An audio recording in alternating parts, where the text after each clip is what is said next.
Nowadays, a lot of meetings are being run over the internet. They've gone virtual.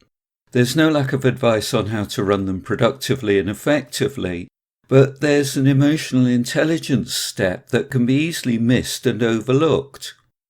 Have you checked in with your team workers to ask how they're feeling? Since you can't check in with your team in person or read body language, it's important to ask. There's a masterful way to ask this question so that people will give an honest answer. Asking people point blank, "How are you feeling?" might not work. How many times have you heard people say, "I'm fine" or "I'm okay" when you ask that question, and you know that that's likely not to be the case?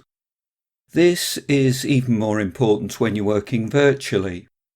The only way to do it is to start team meetings with a quick two-feeling check-in.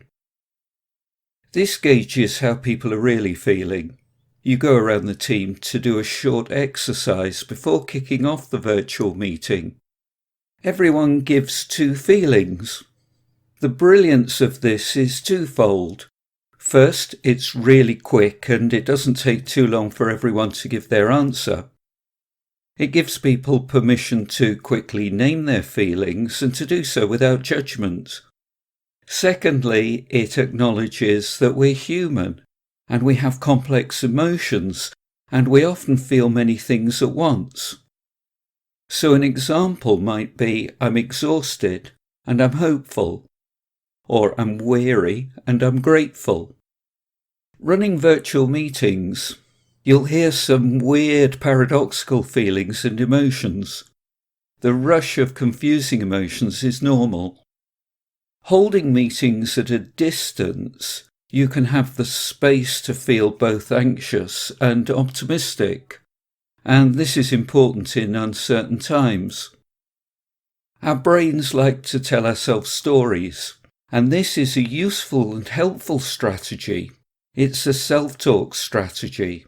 People are telling themselves, "I've got to be hopeful, I've got to be grateful, and I've got to engage in this meeting, and I've got to get through the situation that I find myself in." Having that positive self-talk makes all the difference.